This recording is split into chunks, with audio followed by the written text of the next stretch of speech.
Hey y'all, thanks for tuning in to Outdoor and Door Texan. Today I'm going to be showing y'all my recipe for grilled mussels in a creamy white wine garlic sauce. Grilling mussels is one of those things where once you try it, you'll be wondering why you haven't been doing this for ages. It's fairly quick and easy, the process adds an excellent amount of smoke flavor to the mussels, and the finished dish looks pretty fancy when you march it out to the dinner table.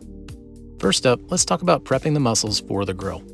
I'm working with roughly 2 pounds of farm-raised black mussels. I usually aim to cook about a half pound of mussels per guest, but you also want to make sure and purchase more than that in case you have to toss out any that are bad. Speaking of bad ones, it's important to inspect each and every mussel. You need to throw out every single one that's cracked, chipped, or clearly dead. Now, how do I know if a mussel is dead?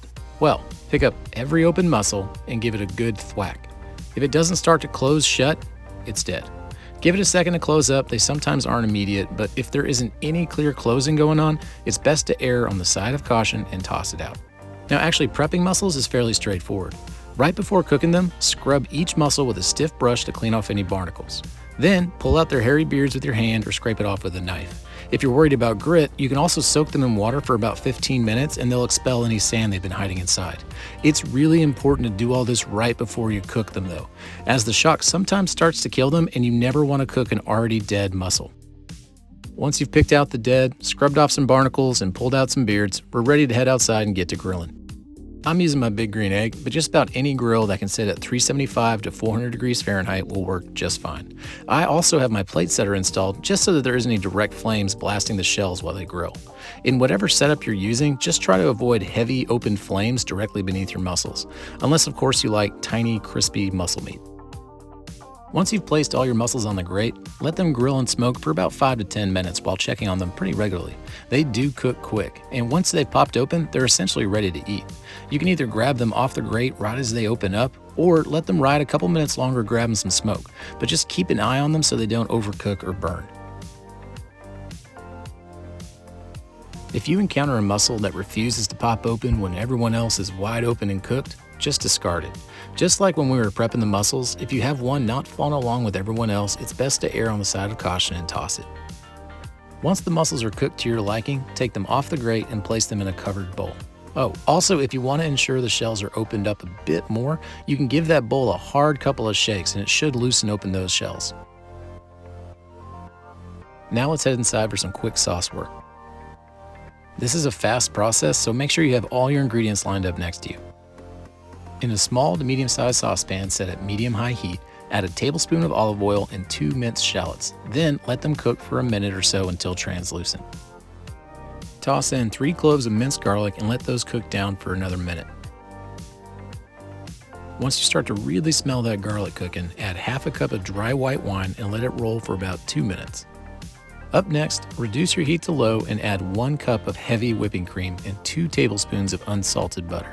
You want that sauce now to bubble and simmer while it thickens up for about 5 minutes. Add cracked pepper and salt to taste. Remember, this is a cream-based sauce, so it's going to take a whole lot more salt than you think it should.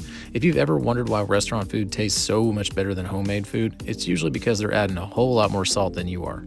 Just taste as you go and stop when you think it couldn't taste any better. And just like that, we're ready to serve. Place your mussels in a fancy service dish, but make sure it's deep enough to hold the sauce. Then simply pour the cream sauce over your mussels.